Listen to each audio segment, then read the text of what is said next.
Hello दोस्तों, welcome back to my YouTube channel. दोस्तों बात करेंगे हम बीपीएससी टीआरई 3.0 री एग्जाम अपडेट को लेकर के। स्क्रीन पे आप देख पा रहे हैं रजनी सर का एक ट्विटर हैंडल है और इसमें जो है बीपीएससी टीआरई 3.0 को लेकर के एक नई अपडेट दी गई है। देखिए स्क्रीन पे बीपीएससी टीआरई 3 में अब कोई बैकलॉग सीटें नहीं जुड़ेंगी। यानी कि अभी तक आप लोगों ने देखा था कि पीआरटी में लगभग 11,000 बताया गया था और जो है उसके बाद से 8,000, किसी में 5,000, मतलब कि अगर टोटल सीटों की बात करें तो लगभग 39,000 सीटें जो है यहाँ पे रिक्तियाँ बताई जा रही थी। लेकिन अब पूरी तरह से चीज़ें क्लियर हो गई हैं कि कोई भी बैकलॉग सीटें इसमें नहीं जुड़ेंगी और टीआरई 1 और टीआरई 2 की जो सीटों को लेकर के पहले से यहाँ पे इन्होंने जानकारी भी दी थी कि जो वैकेंसी निकली है उसमें कोई बदलाव नहीं होगा। देखिए इसके पहले इन्होंने अपडेट भी दिया था। बाकी जो यहाँ पे बैकलॉग सीटें हैं, हमने भी बार बार आपको एक चीज़ बताया था कि जो भी बैकलॉग सीटें हैं उन सीटों को अगर यहाँ पे टीआरई 3 में ऐड किया जाता है तब जाकर के आपकी जो है कट ऑफ वो डाउन होगी। ठीक है, अब यहाँ पे देखिए कट ऑफ डाउन आपकी नहीं जाएगी। क्यों नहीं जाएगी? क्योंकि आपकी जो टोटल वैकेंसी है वो 87,774 पद ही हैं।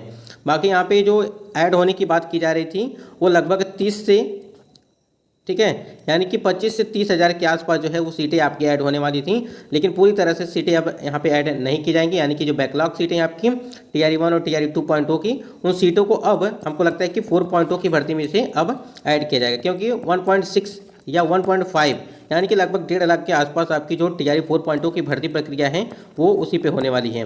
तो काफ़ी बड़ी मात्रा में होगा और जिसमें सीटेट के कैंडिडेट और यस स्टेट वाले कैंडिडेट, जो सीटेट जुलाई और जो यहाँ पे यस स्टेट वाले कैंडिडेट जिन्होंने एग्जाम दिया है उनको भी इस भर्ती में सम्मिलित किया जाएगा। देखिए यहाँ पे उसके बाद यहाँ पे देखिए उसमें कोई बदलाव नहीं होगा। यानी कि 87,774 वैकेंसी पर ही जारी होगा रिजल्ट और बाकी बैकलॉग सीटें टीआरई 4.0 में जो है जोड़ी जाएंगी। आयोग के चेयरमैन ने न्यूज़ 18 से की है पुष्टि। ठीक है, और ये आपको जो आपकी सीटें हैं, यानी कि जैसे आपको पीआरटी में बताया गया था कि आपकी सीटें हैं वो आपको अब टीआरई 4.0 की भर्ती में से ऐड कर दिया गया है। यानी कहने का मतलब ये है कि जितने भी कैंडिडेट यहाँ पे टीआरई 4.0 भर्ती की तैयारी कर रहे हैं पूरी तरह से वो तैयारी करते रहें। देखिए यहाँ पे काफ़ी बड़ी मात्रा में लगभग 1.5 लाख के आसपास जो है आपकी पूरी भर्ती प्रक्रिया होने वाली है। और जो आपकी 87,774 पदें हैं, ध्यान दीजिएगा 87,774 पदें हैं आपकी, अभी इसमें भी पूरी सीटें फुलफिल नहीं हो पाएंगी। क्योंकि जो टीआरई 1 और टीआरई 2.0 के कैंडिडेट हैं उन्होंने भी फॉर्म अप्लाई किया है इसमें, और उनका अगर चयन इसमें हो जाता है तो कहीं ना कहीं जो वो टीआरई 1 और टीआरई 2 में होंगे वो छोड़ देंगे और टीआरई 3 में जो है वो नौकरी करने लगेंगे। तो ऐसे कैंडिडेट की जो है रोका गया था, लेकिन फिर भी यहाँ पे कोई ऐसी अपडेट नहीं है कि उनको जो है पूरी तरह से बाधित किया जाए। तो यहाँ पे सबको मौका दिया गया था टीआरई 3 में। और देखिए आपको बता दें कि जो 10 वर्ष की जो उम्र सीमा है उसमें जो आयु सीमा में छूट को लेकर के बात करेगा, लगातार इसके लिए भी बातें चल रही हैं। देखिए क्या क्या कुछ होता है, क्या उसमें वो जो है 10 वर्ष का उम्र सीमा छूट दिया जाता है। और देखिए आपको शिक्षा विभाग और जो आपको बीपीएससी आयोग, ठीक है, शिक्षा विभाग और बीपीएससी आयोग में क्या सहमतियां बनती हैं। बाकी जो यहाँ पे रिक्तियों को लेकर के अगर बात करें, जो आपका रोस्टर आने वाला है, यानी कि टीआरई 3.0 का जो नया रोस्टर जारी होने वाला है उसमें अब 50% आरक्षण पे ही आपकी जो है रोस्टर जो है जारी किया जाएगा और 50% पे ही आपका जो है रिजल्ट वो दिया जाएगा। अब देखिए यहाँ पे फ़ायदा किसको होने वाला है, जो युवा कैटेगरी हैं, ठीक है, यानी कि अनरिजर्व कैटेगरी के जो कैंडिडेट हैं, जैसे किसी भी वर्ग की अगर बात करें, चाहे आपके पीआरटी का हो, चाहे 6 to 8 का हो, चाहे 9 to 10 का या 11 to 12 का, ठीक है, यानी कि चारों वर्गों में जो युवा कैटेगरी है उसमें उन सीटों की संख्या में जो है काफ़ी बढ़ोतरी देखने को मिलेगी। पहले क्या था कि युवा कैटेगरी में सीटों की संख्या जो थी वो 25% के हिसाब से आपकी रखी गई थी, लेकिन अब यहाँ पे 40% यानी कि 40% के हिसाब से आपकी जो है वो आप सीटों की संख्या युवा कैटेगरी में रहेंगी। तो कहीं ना कहीं युवा कैटेगरी की जो सीटों की संख्या होगी जब रोस्टर आपका जारी किया जाएगा तो उसमें यूआर कैटेगरी यानी कि जनरल की कैटेगरी सीटों की संख्या उसमें बढ़ जाएंगी। बाकी जो आपका ईबीसी हो गया, बीसी हो गया और एससी हो गया, एसटी हो गया, ठीक है, ये 4 कैटेगरी की सीटों की संख्या में जो है कमी देखने को मिलेगी। जैसे मान लीजिए 2000 था तो यहाँ पे लगभग 1100 या 1200, मतलब कि जिस प्रकार से मतलब कि जितना आरक्षण आपको बढ़ाया गया था पहले उसको कम करके ही जो नया मतलब कि जो पुराना आरक्षण था उसी के आधार पर आपको जो है लागू किया जाएगा।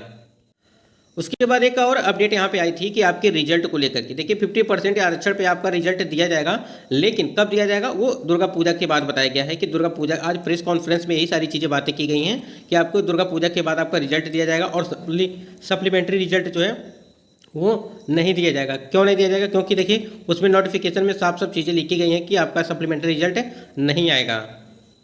अब यहाँ पे देखिए कौन कौन से परीक्षाओं का रिजल्ट फंसा हुआ है। शिक्षक भर्ती परीक्षा टीआरई 3 का, माध्यमिक शिक्षक पात्रता परीक्षा या स्टेट का, डीएलएड 2022-24 एग्जाम का, बीएसएससी एसएससी उर्दू अनुवादक परीक्षा का, और प्रधान शिक्षक और प्रधान अध्यापक यानी कि जो आपकी प्रधान शिक्षक भर्ती हुई थी जिसमें 40,200 कुछ करके सीटें हैं, 430 के आसपास ऐसे सीटें हैं, वो यानी कि ये जो 5 आप देख रहे हैं इसका रिजल्ट अभी फंसा हुआ है। और यहाँ पे टीआरई 3 का तो कंफर्म हो गया है, और यहाँ पे आपका जो बीपीएससी प्रधान शिक्षक भर्ती है इन दोनों का चीज़ें क्लियर हो गई हैं। ये स्टेट वाला जो मैटर ये पूरी तरह से क्लियर नहीं हो पा रहा है कि इसका रिजल्ट कब तक आ जाए। एक ये शिक्षक पात्रता होते हुए भी इसका रिजल्ट इतना जो है विलम्ब हो रहा है कुछ समझ में नहीं आ रहा है।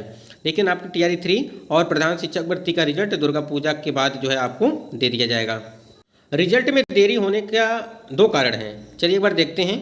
देखिए रिजल्ट में देरी होने का 2 कारण हमने यहाँ पे बताया आपको कि पहला कारण ये है कि बिहार सरकार की ओर से सरकारी नौकरियों में एससी, एसटी, ओबीसी और ईबीसी को 50% से बढ़ा करके 65% आरक्षण देने का फैसला लिया गया था, और इस फैसले को पटना हाईकोर्ट ने चुनौती दी थी। 20 जून को हाईकोर्ट ने आरक्षण बढ़ाने के फैसले को रद्द किया और इसके बाद से सरकार सुप्रीम कोर्ट गई थी। एक रीजन ये था, और दूसरा रीजन यहाँ पे बताया गया था। देखिए इसी में अभी आगे देखिए सुप्रीम कोर्ट ने बिहार में आरक्षण कोटा को 50% से बढ़ाकर के 65% करने के कानून को रद्द करने वाले पटना हाईकोर्ट के फैसले को रोक लगाने से इनकार कर दिया था। हालांकि कोर्ट में अभी भी मामला चल रहा है। इसके बाद सरकार की तरफ से फैसला दिया गया था पुरानी नियुक्ति और रिजल्ट 50% आरक्षण कोटा के आधार पर ही होगा। आपको बता दें इसके पहले देखिए अभी आपकी कल भी सुनवाई इसकी होने वाली थी, लेकिन जो है पूरी तरह से क्लियर नहीं हो पा रहा है या इसका नंबर ही नहीं आ पा रहा है केस, यानी कि 110 नंबर पर इसकी सुनवाई थी, फिर भी यहाँ पे सुनवाई नहीं हो पाई और कई दिनों से ये चीज़ें टल रही हैं। दूसरे नंबर पे देखिए रिजल्ट में देरी के कारण क्या है कि एक तो आप समझ गए कि आरक्षण से संबंधित मुद्दा है, उसके कारण बिहार सरकार ने 2 जुलाई 2015 में तांती तत्व जाति को अनुसूचित जाति यानी कि SC/ST का दर्जा दे दिया। इसके बाद से सभी सरकारी नौकरियों में तांती तत्व जाति के उम्मीदवारों को SC कोटा का फायदा मिल रहा था। उसी समय बिहार सरकार के इस फैसले के खिलाफ भीमराव अंबेडकर विचार मंथन हाईकोर्ट पहुंच गया और हाईकोर्ट ने राज्य सरकार के पक्ष में फैसला सुनाया। भीमराव अंबेडकर जो है विचार मंथन की ओर से जो फिर से सुप्रीम कोर्ट में अपील की गई थी कि इस मामले में लंबी सुनवाई चली और सुप्रीम कोर्ट ने 15 जुलाई देखिए यहाँ पे 15 जुलाई 2024 को इस पर फैसला सुनाया। अदालत ने तांती तत्व जाति को अब SC कोटे से बाहर कर दिया और तांती तत्व जाति को अत्यंत पिछड़ा वर्ग की सूची में उसे शामिल कर दिया। सूची 1 की क्रमांक 33 में शामिल करने का आदेश दिया था और अदालत किसी आदेश पर बिहार सरकार की ओर से 12 अगस्त को बिहार गजट जारी किया गया था। गजट को लेकर के बीपीएससी ने 22 अगस्त को आवश्यक सूचना निकाली। इसके तहत तांती तत्व जाति के सभी उम्मीदवारों को ऑनलाइन आवेदन में सुधार करने का निर्देश दिया और परीक्षा के लिए 23 सितंबर तक सुधार करने का समय दिया था। ये हमने आपको बताया भी था कि तांती तत्व जो जाति है अब उसे SC कोटा से हटा करके उसे अत्यंत पिछड़ा वर्ग में जो है सम्मिलित कर लिया गया है। देखिए एक मामला यहाँ पे और भी फंसा हुआ है कि भाषा अर्हता को लेकर के अगर बात करें, क्योंकि जो 30 नंबर का भाषा अर्हता का जो आपका पेपर कराया गया था क्या उसे भी यहाँ पे हटा दिया गया है या उसे भी लागू किया गया है, यानी कि उसका फायदा मिलेगा कैंडिडेट को या पेपर ही सिर्फ देने थे। यानी कि 30 नंबर का था तो उसमें 9 नंबर तो क्वालिफाइंग मार्क्स था, क्या इसका भी असर पड़ेगा आपके रिजल्ट पर? ठीक है, तो देखिए यहाँ पे पिछली भर्ती में यानी कि टीआरई 2.0 की भर्ती में उसे क्या किया गया था, उसे हटा दिया गया था। सबके दिमाग में वही चीज़ें हैं कि इस बार भी उसे हटा दिया गया है। लेकिन देखिए यहाँ पे आयोग अब इसके बारे में क्या करता है, पूरी तरह से चीज़ें क्लियर नहीं हो पा रही हैं कि आयोग भाषा अर्हता को लागू कर रहा है या नहीं कर रहा है। देखिए यहाँ पे कट ऑफ को लेकर के अगर बात करें 4 से 5 नंबर का अंतर देखने को मिल सकता है, क्योंकि देखिए एक तो सबसे पहले तो एक आपका OMR सीट में कई सारे कैंडिडेट के नंबर जो है कम हुए हैं, किसी के नंबर बढ़ रहे हैं तो किसी के कम हो रहे हैं, ये भी मामला है। और साथ ही साथ आपका जो आंसर की जारी किया गया है, अभी आप लोगों ने देखा कि PRT का जो आंसर किया आया था उसमें से 3 से 4 नंबर का जो है विवादित जो प्रश्न है उसमें कोई भी परिवर्तन नहीं किया जा रहा है और आयोग के द्वारा यही अपडेट दी गई है कि जो भी एक्सपर्ट ने जो है उसको फिर से जो है छानबीन की गई, मतलब कि छानबीन का मतलब ये हो गया उसको देखा गया दोबारा, फिर भी उसमें कोई भी ऐसा चीज़ नहीं पाया गया, गलत नहीं पाया गया और उनके जो भी जवाब दिए गए वो सही बताए जा रहे हैं। यानी कि जो PRT का आपका विवादित जो आपके प्रश्न थे, एक बार देखते हैं।